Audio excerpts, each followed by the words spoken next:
And hi, how are you, my friends? Today we're going to talk about breast cancer. Well, why is breast cancer important to everyone? It's not just important for women, or it's also important for husbands, for men, and for the children, and for society. Women, when they develop breast cancer, it's devastating, it's disfiguring, it's emotionally draining, it's very destructive to the entire family makeup. And if we don't really find answers to what causes breast cancer and why do we have risk for breast cancer and what could we do to prevent breast cancer and how to minimize it, and if we have it, how do we really treat breast cancer the proper way, and how to address all the information on the internet that is really overwhelming. I am sure everyone believes that everything you hear on the internet is so overwhelming, is so controversial, it's so confusing, because every single one of the information you have has part of the truth. And what we need is someone who has the expertise that understands all the parts of the puzzles, every single part of that puzzle, so that it makes it simpler. Okay? When do we develop breast cancer? Are you young when you develop breast cancer, or when you're older? Well, if you're younger, you have a lot of good estrogens, you have a lot of progesterone, and you'll have testosterone in your body, whether you're women or men, because men have progesterone, men have estrogens, and also men have testosterone. Women the same way. They have estrogens, they have progesterones, and they have testosterone. So when you're young, when you're healthy, when you're vigorous, breast cancer is not one of the disorders that you see unless there is something massive that is happening, unless it's really a genetic translocation or BRCA positive influence. So breast cancer, or cancer in general, is a disease of older generations. People like me, people like in the 40s, 50s, 60s, the older you get, the more genetic malfunction happens, the more the genes are translated the wrong way, the more chaos happens in the body, the less balance of hormones. So I want you to know that estrogen plays a massive role in breast cancer. And I've discussed that before, but I'm going to discuss that again. So if you have too much estrogens in the body, whether it's coming from good sources or even bad sources, that causes you to be at risk for breast cancer. And if people don't understand how estrogen is made and what increased the likelihood of higher estrogen in the body, they don't understand what happens. So what puts it at risk to have high estrogens? Let me tell you one thing. One is stress, and stress, and stress. When you're stressed, you make a lot of cortisol, you make a lot of adrenaline, you make a lot of noradrenaline. When that happens, you develop fat distribution that is wrong. So the more obese you are, the more fat you have in the body, the more estrogen factory develops. So women who are overweight are at a higher risk to develop breast cancer. And that is because the fat has an enzyme called aromatase, and that enzymes create a lot of estrogens. So women have to be mindful of their weight. And people need to be aware that weight has to do with also stress and lack of sleep. The more stressed you are, the more cortisol you make, the more fat you make.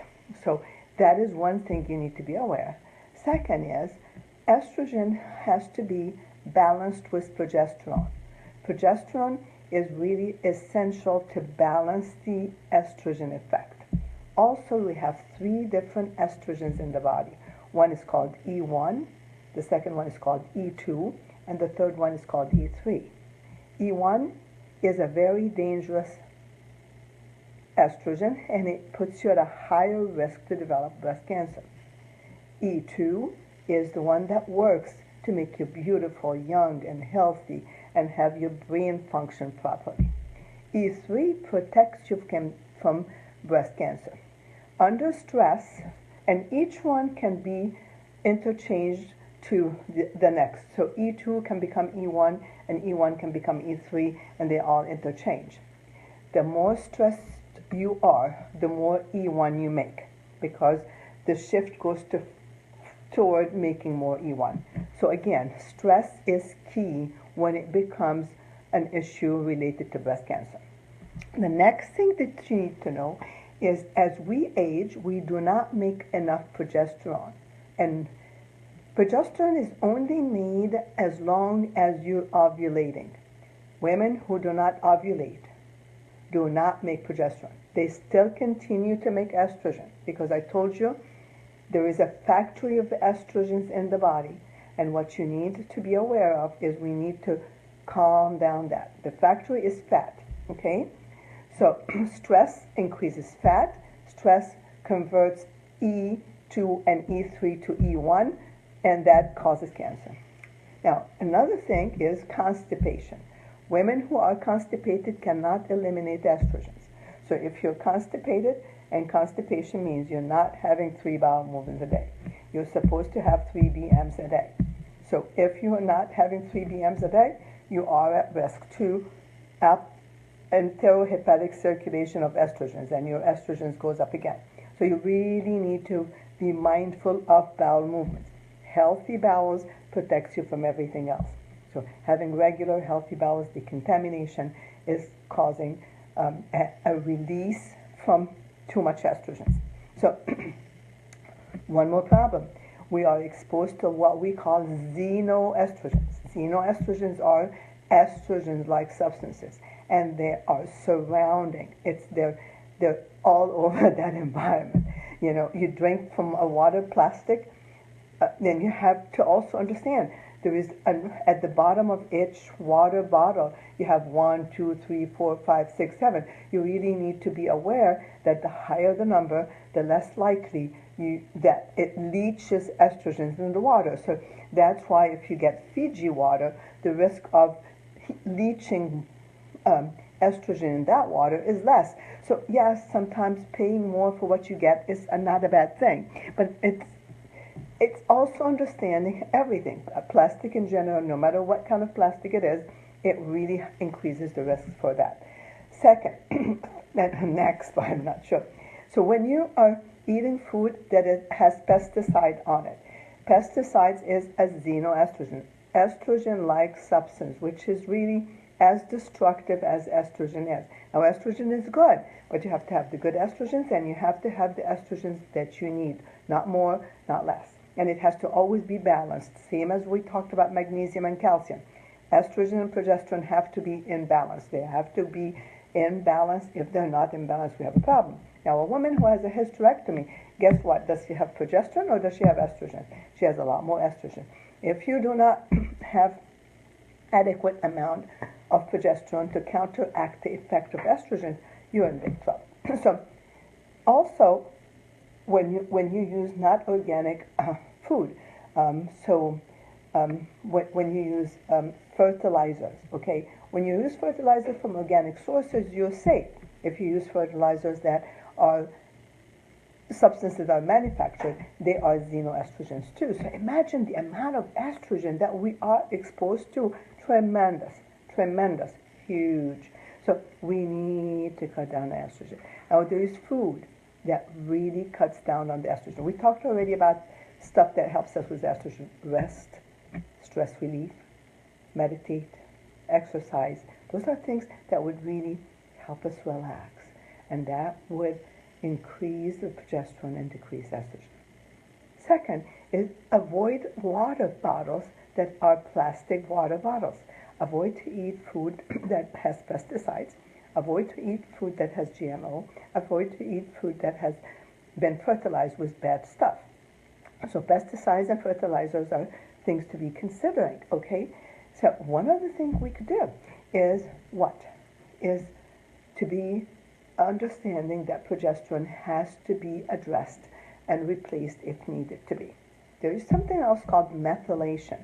Women who do not have the proper methylation product, they're not able to detox from excessive estrogens. Okay, what else? There is food that helps us get rid of estrogens. Some of the food is what we call cruciferous vegetables. Now, most people know broccoli as cruciferous vegetable. They know Brussels sprout, but you did not probably know that arugula is one of the family of the cruciferous vegetables. You did not probably know that I'm sorry, that watercress is a cruciferous vegetable. You probably did not know that kale is a cruciferous vegetable. So understanding the excessive use of cruciferous vegetables would really is an estrogen, a natural estrogen blocker. Also, celery is an estrogen blocker, is an aromatase inhibitor. So it stops that factory and the fat to create more estrogens. So hysterectomy puts the women at risk. Women who do not conceive, because when you conceive, you have a lot of progesterone. So women who do not conceive are at a high risk for breast cancer. Women who do not breastfeed are at a high risk for breast cancer. People who drink alcohol are at a high risk because alcohol increases aromatases. So people who are constipated are at risk for breast cancer. If you have fibers, if you eat food that have fiber, your risk for breast cancer goes down. So one thing we talked about today is estrogens. And I promised people to discuss this. So there is supplements that are helpful, and that one is sulforaphane, DIM, and broculinate. Those really help you. And C3D, those are anyway, they are helpful to block estrogens. Okay, there is chrysin. So we need to be talking about these supplements next. Magnesium, probiotics. So next time we'll talk more about things that may be very, very helpful, and we will do the best we can to understand. Anyway, I got a phone call. I did not want to interrupt this very important discussion. Next time we'll talk about devastating effect of breast cancer on the entire body and how to minimize that and how to create a GoFundMe page and how to really read and understand what's in the literature, how to understand what genetic markers we look for, what we understand about the use of vitamin D in breast cancer, how important is the use of moringa in breast cancer, and moringa is a very, very important supplement that is a tree that really has a lot of anti-cancerous property. Grateful to be part of your life. Grateful to help as many people as I can, and grateful to share with you a lot of the successes we have at this office. There's a culture of love, culture of kindness, culture of hugging. I give people prescription for hugging, give them prescription to dance, give them prescription to celebrate, give them prescription to forgive. And together, we are going to beat cancer with love, with kindness, with forgiveness, and with the best tools to this that helps breast cancer and all other cancers. Understanding is key. Awareness is the only answer. And that's why AwareMed is here for you. We're raising the awareness. We're going to continue to stand behind the awareness. I have the most amazing staff. Our office number is 843-213-1480. They care, they love, they hug, and do not hesitate to call us. And do not hesitate to share this if you think someone would benefit from the information, because we can't beat breast cancer alone. We have to learn to tame cancer and love it and forgive it and learn from it. Love you. Bye.